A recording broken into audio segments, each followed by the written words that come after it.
अस्सलाम वालेकुम नाज़रीन, मैं हूँ सादिया इमाम और आप देख रहे हैं समा के मेहमान। जनाब, आपसे वादा किया था कि आपको लेकर आएंगे अपनी नेक्स्ट सेलिब्रिटी के घर, तो जनाब मैं तो ले आई हूँ। मेरे बहुत पसंदीदा हैं, यकीनन आप सबके भी बहुत पसंद हैं। दैट्स वाई तो वो अब तक जवान और ख़ूबसूरत और एनर्जेटिक हैं। वैसे उनसे मिलने के बाद ना सबके अंदर एक अजीब सी एनर्जी आ जाती है। जी हाँ, आप लोग समझ गए होंगे, जिन्होंने सिर्फ पाकिस्तान में नहीं सिक्का बोला बल्कि हिंदुस्तान की फिल्मों में भी वो बड़े अच्छे पापा बनते हैं। जनाब शाहरुख खान हो, रणबीर कपूर हो, वो पापा बनने में बड़े ही प्यार और शफकत दिखाते हैं। तो जनाब समझ गए, मिलते हैं हम सब के बहुत ही प्यारे जावेद शेख साहब के पास। आए हम आज उनके घर में, उनके मेहमान बने, आपको लेकर आए। मिलते हैं उनसे चल के और जानते हैं कुछ मीठी मीठी खटी खटी बातें। आ जाइए।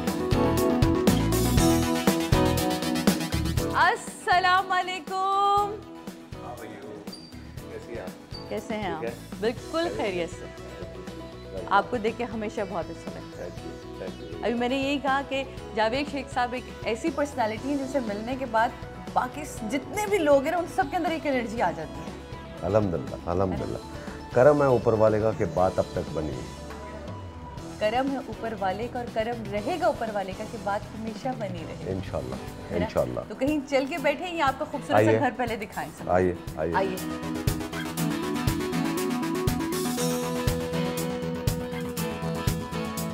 अच्छा, आज कुछ थोड़ा सा ना हमने जावेद शेख से बात कर दी। यस, वो जो ओरिजिनल जावेद शेख। यस। वैसे तो ये ओरिजिनली मैंने बहुत काम किया शेख साहब के साथ और मैं सीरियसली, ये कोई सियासी बयान नहीं, बट मुझे पता है कि बहुत ओरिजिनल है। अल्हम्दुलिल्लाह। वो जो कैमरे के आगे कुछ लोग होते हैं और टोन बदल जाती है, सीन करते हुए टोन बदलती है। कभी ऐसा नहीं हो, सीन खत्म हो। नहीं, कभी ऐसा। हमने बहुत काम किया है और आपने मुझे हमेशा एक जैसा पाया। एक जैसा पाया, माशाल्लाह से नजरे बद से मौला बचाए।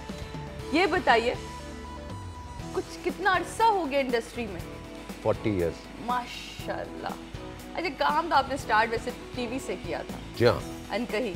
नहीं, अनकही से पहले भी। अच्छा। अनकही से पहले भी छोटे मोटे बहुत रोल किए थे। रजिस्टर अनकही में हुए थे? रजिस्टर अनकही में। यस। और हमारे पतले दुबले से शेख साहब को उड़ा के ले गई इंडस्ट्री। Yes yes. फिर इंडस्ट्री ने आपके ऊपर छोड़ दी अपनी सारी हीरोइनें। हाँ, यस। आपने भी चुन चुन के बदला लिया। ये मुझे बताएं, आपके कहते हैं कि जो जावेद शेख साहब हैं वो काफ़ी रोमांटिक हैं। तो रोमांटिक हैं, दिल फेंक हैं, क्या हैं? देखो, रोमांटिक होना बहुत अच्छी बात है, दिल फेंक होना एक अलग बात है। कि ऐसे तो चलते फिरते हर आदमी दिल फेंक है। सही है। जहाँ लड़की देखी, अरे आप तो बहुत कमाल है, वही दिल निकल के बाहर आ जाता है। यस। सो वो अल्हम्दुलिल्लाह वो वाला नहीं है, रोमांस है। कभी नहीं रहा रोमांस। देखे, जावेद शेख का रोमांस आपको मेरी पर्सनालिटी से पता लगेगा। जावेद शेख का रोमांस मेरे रहने, उठने, बैठने, काम करने से, मेरे दोस्तों से पता लगेगा। ये है रोमांटिक होने की निशानी। मुझे तो ऐसा याद पड़ता है कि जब मैंने होश संभाला तो मेरे जहन में सिर्फ एक ही बात थी कि एक्टर बनना है। कोई इर्द गिर्द माहौल ऐसा था? कोई मोहल्ले में ऐसा रहता था? नहीं, मोहल्ला तो मेरा बहुत बुरा था, मेरी सोसाइटी बुरी थी, मैं उनमें बुरा बन गया। बट जहन में ये था कि एक्टर बनना है। स्कूल से भागकर फिल्में देखता था। यू सी, वाले साहब उस पर नाराज होते थे, सोटी पकड़ के घूमते होंगे पीछे। मारा बहुत, मार भी खाई, उल्टा भी लटका। इन करतूतों पे तो पड़नी थी। यस। तो देखे, बात यह है कि जब तक आपका पैशन जो है वो सर चढ़ के ना बोले ना, तब तक आप भी कहीं नहीं बोल पाते थे। अल्हम्दुलिल्लाह। तो वो करम है कि देखे, जो चाहा था वो पा लिया। तो अब इस जहाँ पर पहुँचने के बाद आप कहती हैं कि मैं किस चीज़ को as a producer, as a director या एक्टर चूज़ करूँ। सो एक्टिंग तो पहला मेरा प्यार, फर्स्ट चॉइस है। वो प्यार ही है, इश्क है। इश्क है। सही। Production and direction second choice है। अच्छा। और वो मैं 94 से मैंने शुरू किया, मुश्किल फिल्म से।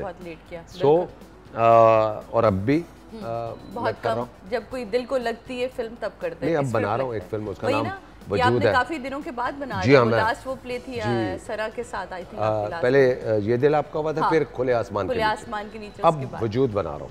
अच्छा वजूद, यस, खूबसूरत नाम। हाँ, कास्ट फाइनल होगी? नहीं अभी कास्ट फाइनल, स्क्रिप्ट पे काम चल रहा है, प्री प्रोडक्शन। यस, तकरीबन स्क्रिप्ट भी कंप्लीट हो गया, डायलॉग लिखे जा रहे हैं। अच्छा। और मैं लंदन से वापसी पर जब तक ऑफिस कंप्लीट हो जाएगा और एक प्रेस कॉन्फ्रेंस करूंगा। ये बताइए शेख साहब के भागे स्कूल से काम भी मुश्किल से मिला होगा टीवी पे उस वक्त। yes. कैसे? छोटे रोल किए, एक्स्ट्रा के। अनकही के बाद जब नहीं, अनकही से पहले की बात कर रहा हूँ। बिल्कुल, कि जब मैं जाता था कराची टेलीविजन सेंटर। रिजेक्शन क्या थी? बहुत दुबले पतले थे। नहीं, ये रिजेक्शन ये थी कि एक तो काम आता नहीं था, और एक मेरा because basically I am Punjabi, Rawalpindi में पैदा हुआ, आपकी तो मेरा उर्दू सही नहीं थी, जो कि बजिया और कासिम जलाली ने मेरी इसमें बहुत मदद की जब मैंने उनका शमा ड्रामा किया। यस, तो वो उनका बहुत हाथ था इसमें। फिर आहिस्ता आहिस्ता ऑब्वियसली खुद भी मेहनत की, आज तक कर रहा हूँ, ऐसा नहीं है, आज भी। और फिर एक रेडियो पाकिस्तान में एक साहब थे, जब मैं कोई 5-10 दफ़ा वहाँ से रिजेक्शन हुई, तो मैंने कहा कि भाई ये क्या चक्कर है? बोला आपका तलफ़ुज़ ठीक नहीं है। सो ऐसे कि मैं क्या करूँ? कहने लगे आप रोज़ाना अखबार ऊंची ऊंची आवाज़ में पढ़े ताकि आपको वो जुमला सुनाई दे।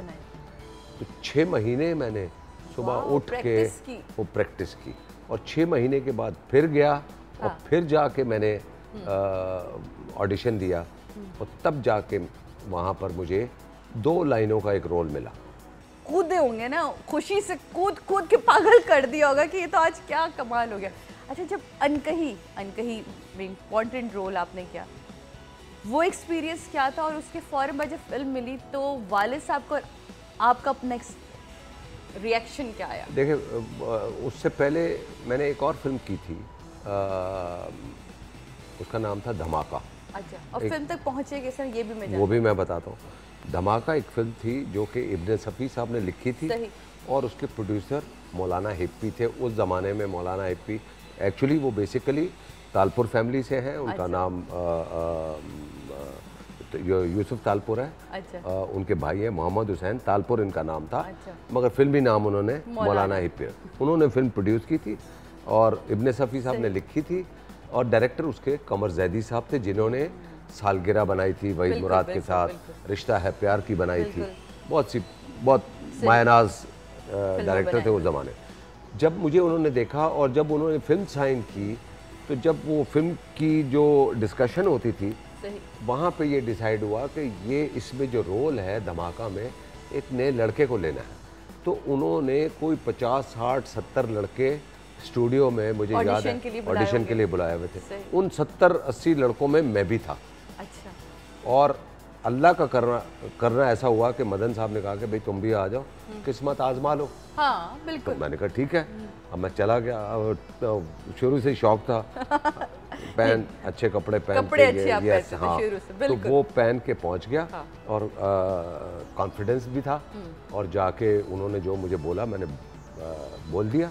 और जब उन्होंने देखा, आपस में डिसाइड किया, उन्होंने कहा भाई अब तो आप तो हीरो सेलेक्ट हो गए हैं, और ऑपोजिट किसके? बेहोश तो यस, ये तो बताएं। It is like that. Shabnam was a heroine. Yes, oh God, Shabnam was a heroine, you know.